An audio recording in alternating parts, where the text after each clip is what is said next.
Welcome back to the deep dive.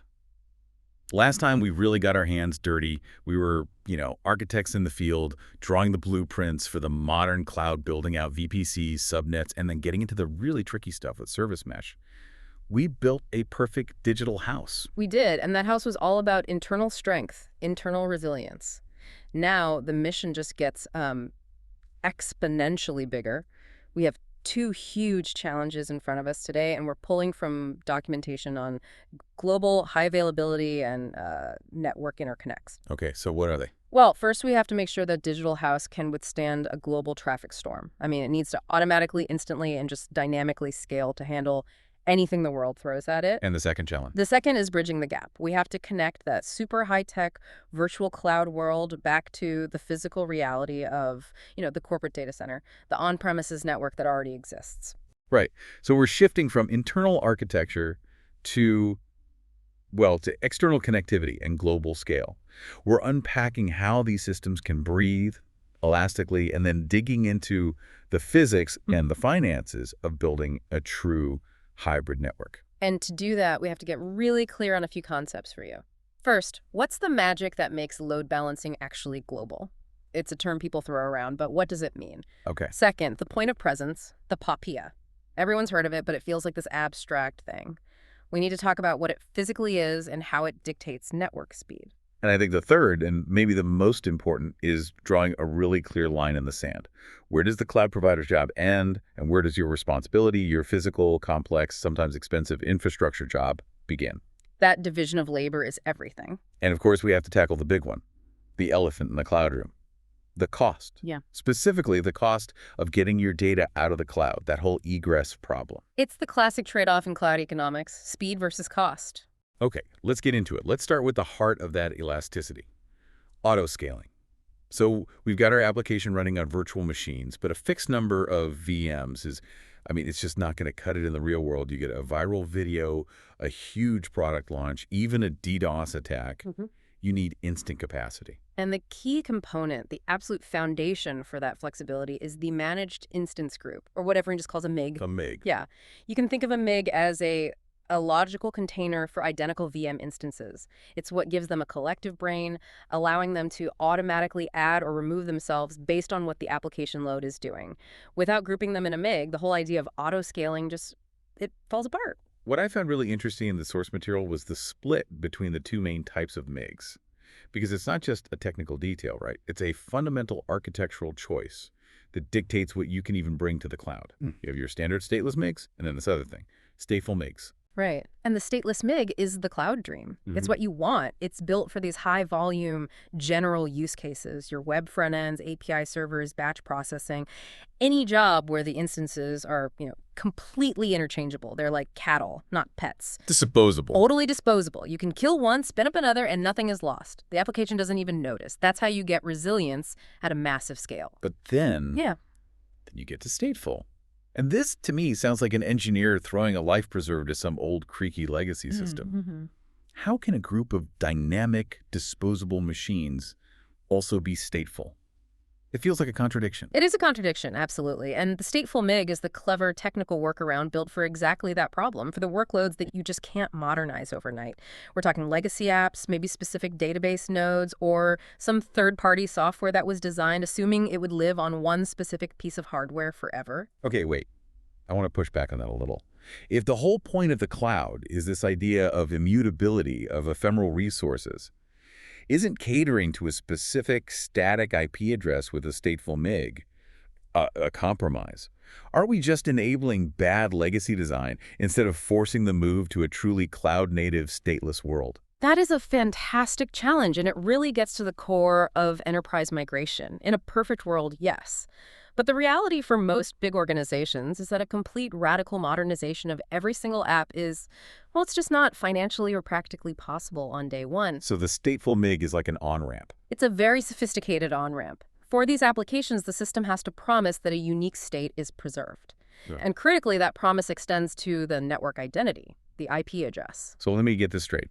Even if the underlying VM instance completely dies, it fails a health check, or you're doing an update and the new one is spun up to replace it, the stateful MIG makes sure that the exact same internal IP address is attached to that new VM. Precisely. That IP permanence is the whole game. If you have some old system that's hard-coded to talk to a database at, say, 10.128.5.15, you can't just change that. Or maybe your software license is tied to a MAC address or an IP. The stateful config is your only path to migrate that workload. It's a compromise for sure, but it's an essential one for large-scale adoption. That makes a lot of sense. So once we have that foundation, the MIG, whether it's stateless or stateful, we need to add the intelligence. We need the auto-scaling policies. The policy is the control layer. It's the brain. It tells the MIG when to add or remove instances, but it does it within very strict boundaries that you define. You set a minimum number of instances you always need, even with no traffic, and you set a maximum, which is your ceiling for cost control. And the signals that tell the autoscaler, hey, we're struggling here, are actually quite granular. It's not just a simple, we're busy alert. No, not at all. We see a few main types of policy triggers in the docs, and picking the right one is key to being efficient. The most common one is CPU utilization. The standard default is usually set pretty conservatively, maybe around 60%. Why 60%? That feels low. If I'm paying for a CPU, shouldn't I be trying to wring, 90% out of it before I pay for another one? It's all about having a safety margin. Think about the time it takes. The autoscaler has to see the CPU usage trending up. It has to make the call to scale. It has to provision a new virtual machine. That machine has to boot its OS. Your application has to start. Right. And then it has to be added to the load balancers pool to start taking traffic. That all takes a minute or two. If you waited until 90% utilization, your existing instances would already be at 100% and falling over before the new help could possibly arrive. So the 60% is buffer. It's proactive, not reactive. It's a proactive buffer, exactly. Now, if you have a really lightweight, fast-starting application, you might tune that target higher, maybe to 75% to save some money, but 60% is a safe place to start. Okay, so beyond just raw CPU, the system can look at how the traffic management layer itself is doing. That's right. That's scaling on load balancing capacity. This is often based on something like requests per second or RPS. This is crucial if your app's bottleneck isn't the CPU. Maybe it's I/O bound or network bound. Your CPU might be sitting at 30%, but your connection queue is full. In that case, scaling on OPS is the only thing that will save you. And for more specialized workloads, we can get even more specific. Yep. You can use specific monitoring metrics. This is really powerful. It lets you define a custom metric that's unique to your business. Let's say you run an e-commerce site and you know that performance starts to degrade when you have more than 10,000 active shopping carts. You can feed that number directly to the autoscaler. So you're scaling based on a business metric, not a system metric. Exactly. It's completely independent of CPU or RPS. And that brings us to asynchronous work, where the bottleneck isn't even the user-facing web server. You're talking about things happening in the background. Right. Queue-based workload scaling. Think about a video transcoding service. The user uploads a video, and the job goes into a queue. The autoscaler's job is just to watch the length of that queue. If there's a huge backlog of videos to process, it spins up more worker VMs to chew through that queue faster. It doesn't matter what the front-end servers are doing. And finally, there's the predictable stuff. Not every traffic spike is a surprise. And that's where schedule-based scaling is perfect. Every Monday morning at 8:45 a.m., your entire company logs in at once, so you can just tell the autoscaler, hey, at 8:30 on Monday, scale up the minimum number of instances to 50, and then maybe at 10 a.m., you can scale it back down to 10. It pre-warms the system so there's no lag. Okay, so we have this amazing elastic engine. It scales up, it scales down, it's smart. But elasticity isn't the same as resilience. What happens if one of those individual VMs just dies? That brings us to auto-healing. Auto-healing is the insurance policy you cannot go without. Its job is simple and brutal. If a VM instance fails its health check, the auto-healer automatically recreates it. It destroys the failed one and provisions a brand new healthy one from the template. That's a really aggressive definition of self-repair. It's not trying to reboot the service, it's terminating the entire virtual machine. It is aggressive, and that's why it forces you to design applications that can handle being shut down at any moment. To control that aggression, you have to be incredibly precise about how you configure the health check. You have to define, in very technical terms, what healthy actually means. So you define the protocol, the port, and most importantly, the timing. Exactly. You'll specify the protocol, maybe it's TCP. The port, say port 80 for a web server. Then you get into the time windows. The check interval, how often do we check? Maybe every 5 seconds. And the timeout, how long do we wait for a response? Also, maybe 5 seconds. And if you get those wrong? If the interval is too long, A failed instance could sit there for minutes before you notice. If the timeout is too short, a machine that's just a little slow to respond might get marked as failed. And the last piece is setting the threshold so you don't overreact. Right. This is where the engineering comes in. You define the healthy threshold. Maybe 2 successful checks in a row means the instance is good to go. And then the unhealthy threshold, maybe 2 failed checks in a row, is the trigger.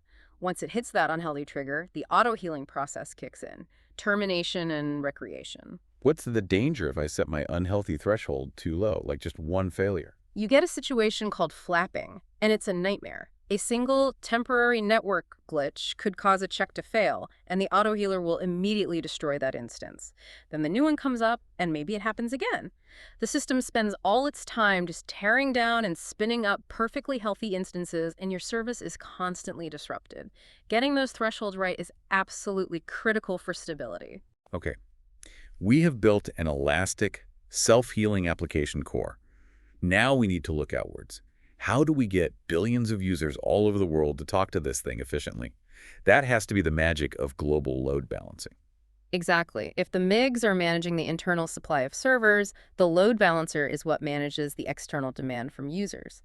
And we'll start at layer 7, the application layer, with the application load balancers, or ALBs. These are the intelligent traffic cops, right? Yeah. They look at the actual HTTP request and then decide where to send it. They do. They work with things called back-end services to distribute that traffic. And the back-end service configuration is where you can get really specific. For example, you can turn on session affinity or sticky sessions. Which means if I hit one server, I'll keep going back to that same server. Right. It's optional, and you generally want to avoid it in modern apps, but for some older systems that store session data on the local disk, it's a lifesaver. You also define things like the connection timeout, which is usually about 30 seconds, and you point it at your instance group. And the definition of a backend here is really broad, which I think is pretty cool.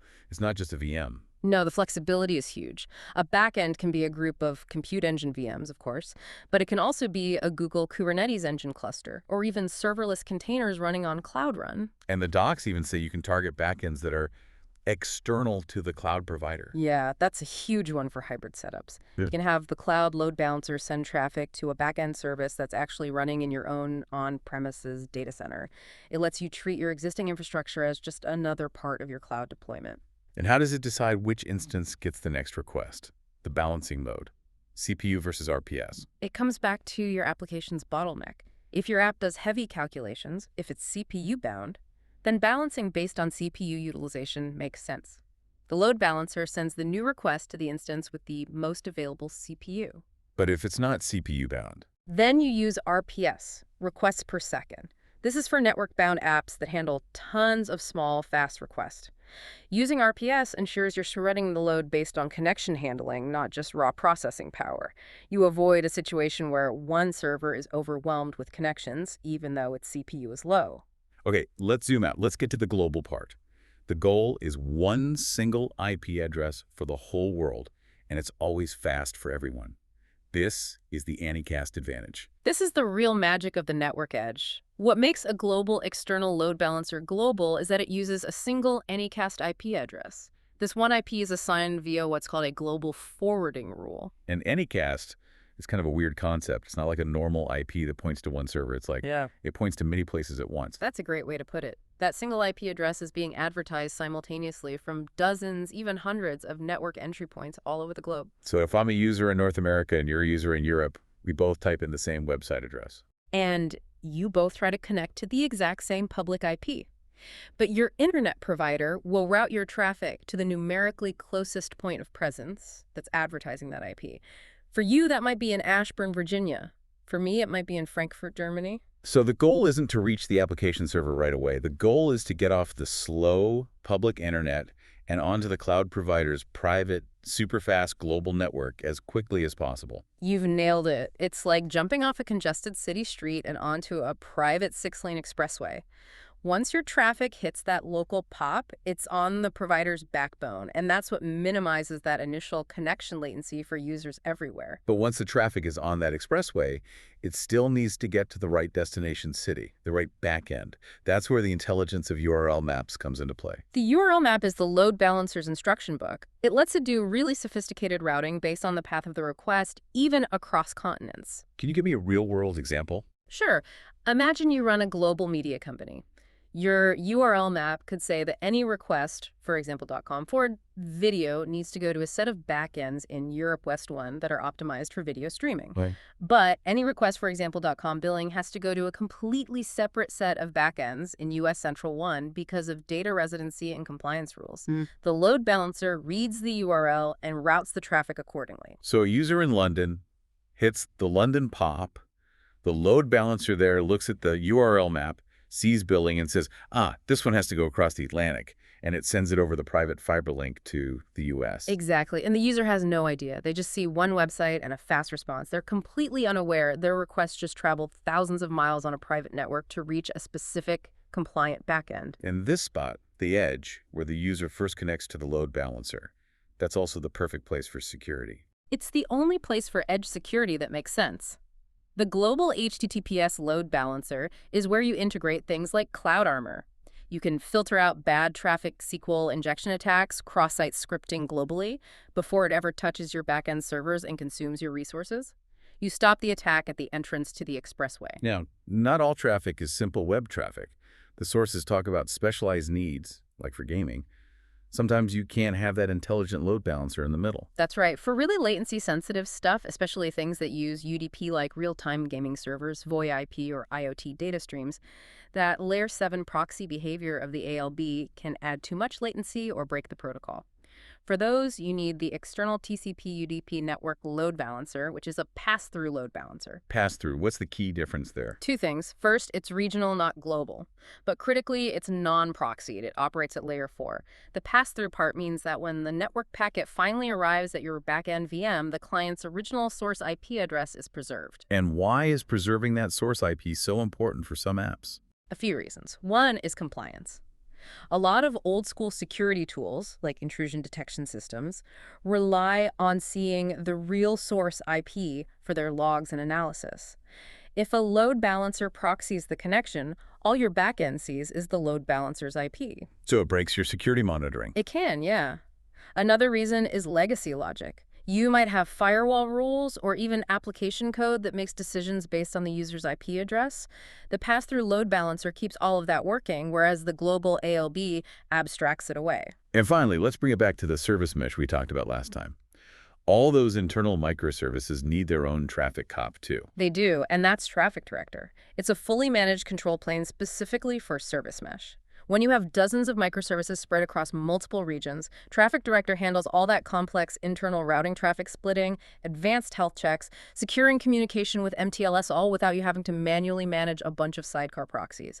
It's load balancing for the inside of your VPC. Okay, so our app is now scaled out and handling traffic from all over the world. But now we have to connect this shiny new cloud system back to the old iron sitting in the corporate headquarters. We have to bridge the virtual and the physical. Right. It's one thing to build this amazing resilient application, but if the people back at the main office can't securely access it or transfer data, it's kind of useless, so we have to build that bridge. The first tool for that is the High Availability VPN, or HA VPN. The VPN is essentially a secure, encrypted rope bridge you build across the public internet. It connects your two trusted places, your Cloud VPC and your on-prem network, right through the middle of that untrusted environment. And the HA part is key. This isn't just one flimsy piece of rope. No, the HA is a promise. The source material specifies a 99.99% service availability SLA. And to get that, it forces you to build in redundancy.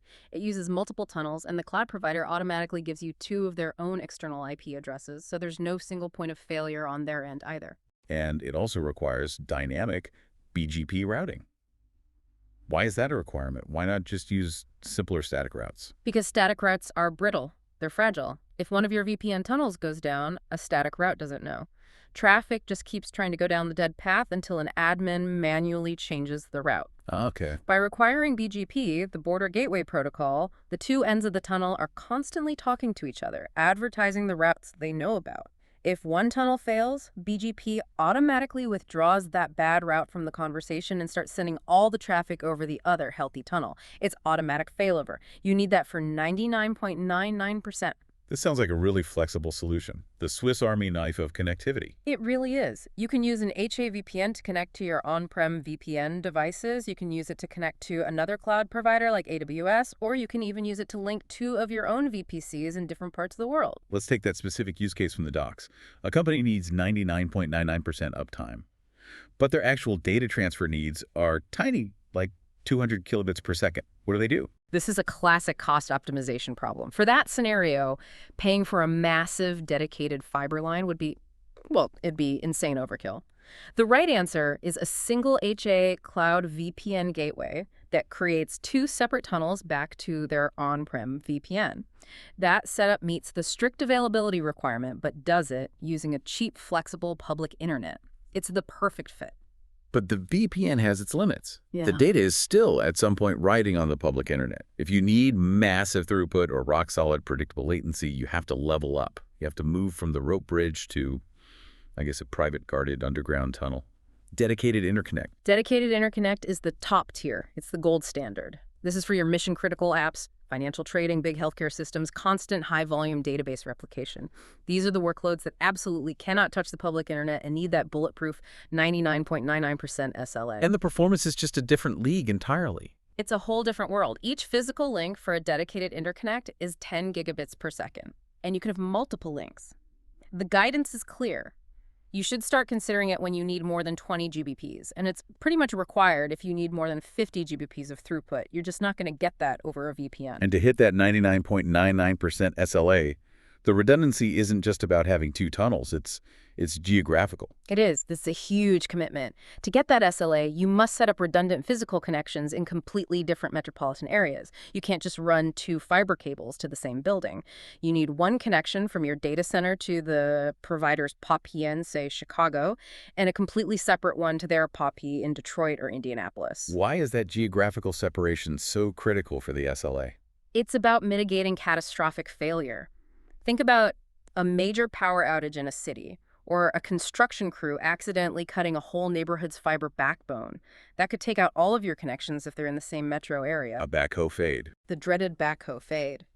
By forcing you to connect to two different cities, the provider guarantees that even if one whole region has a disaster, your second connection is physically isolated and will keep working. But that completely changes the game for your budget and your network team. Now, when you start building these hybrid networks, you can run into some really ugly legacy problems. Specifically, the IP overlap conflict. Oh, this is every network engineer's nightmare. You're trying to connect your on-prem network to the cloud. Maybe your company just acquired another one.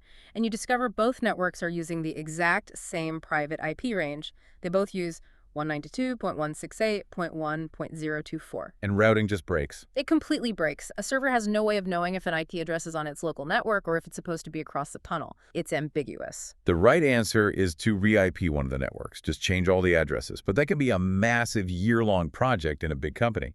It often is. So if you absolutely cannot change the IPs, the technical workaround is to deploy Cloud NAT, network address translation. You put a Cloud NAT instance on the overlapping traffic path, and it performs a masquerade. It translates the conflicting IP addresses into a new, unique range before sending them across the interconnect, which solves the routing conflict. It's a powerful fix.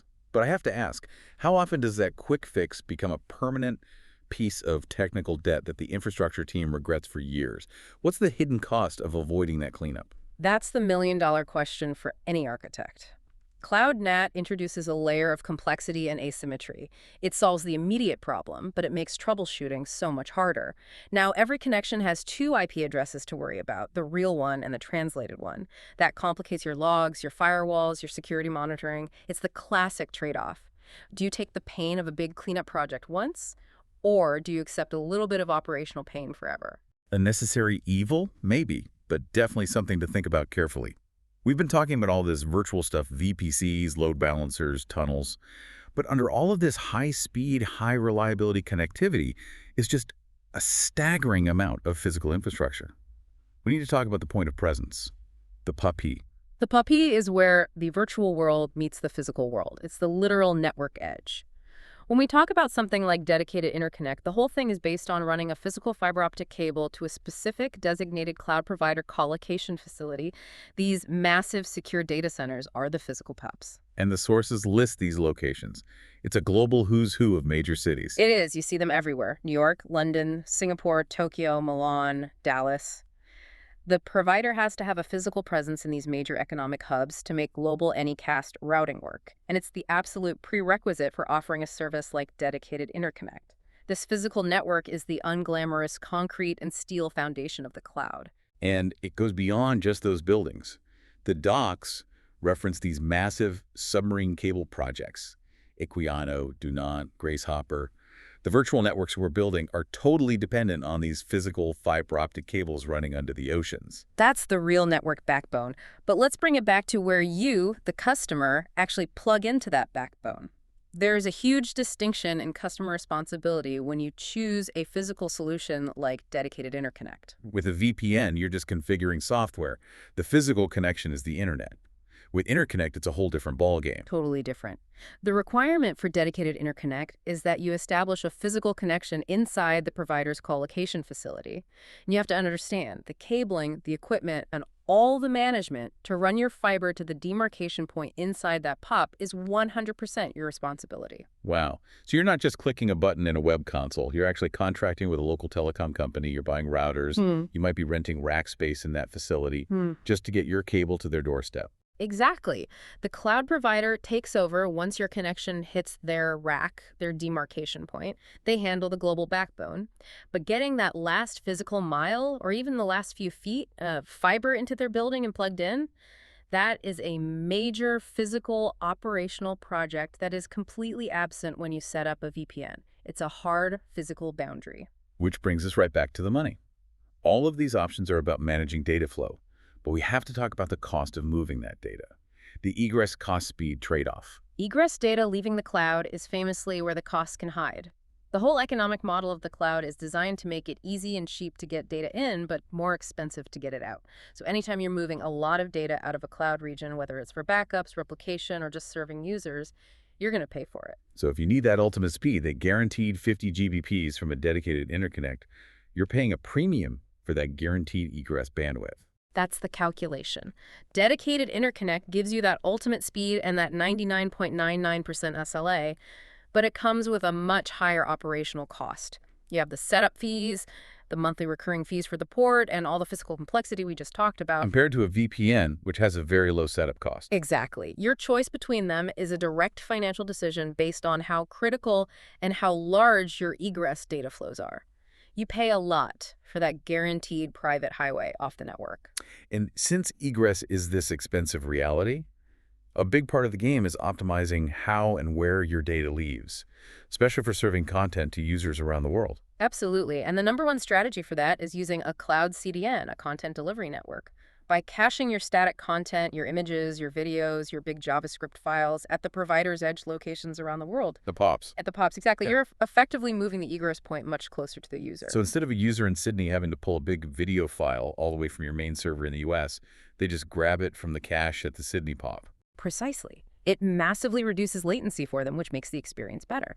But critically for your bill, it means you're serving that high-volume traffic at a much lower optimized CDN egress rate instead of paying the higher, more expensive regional egress rate over and over again for the same file. It's about being smart with the edge. What a journey. We've gone from the self-healing mechanics of a managed instance group all the way through the global magic of an Anycast load balancer routing a user to their closest physical point of presence. And we've ended on the high-stakes trade-off between a simple VPN and running your own physical fiber into one of those very POPs. It's the whole life cycle, really. How to build an app that can scale, how to make it available to the entire world, and then how to connect it back to the physical world where your business already lives. And we've established that to get that ultimate guaranteed hybrid performance, it all comes down to those physical fiber connections at specific POPs around the globe. So here's my final thought for you. As that global network infrastructure just keeps getting bigger and faster, with all these new submarine cables like Equiano and Dunant coming online, what does that mean for how we design applications in the long run? That's a great question. Will these incredibly fast, incredibly reliable physical links between continents eventually start to erode the value of having a global multi-region application? I mean, if the latency between, say, the US and Europe drops to near zero and the backbone is that solid, Do we still need to deploy our application in both regions for performance? Or could we consolidate into fewer, bigger regions and still serve the whole world effectively? That race between the physical infrastructure getting better and the virtual architecture getting smarter. That's the defining question for the next decade of the cloud.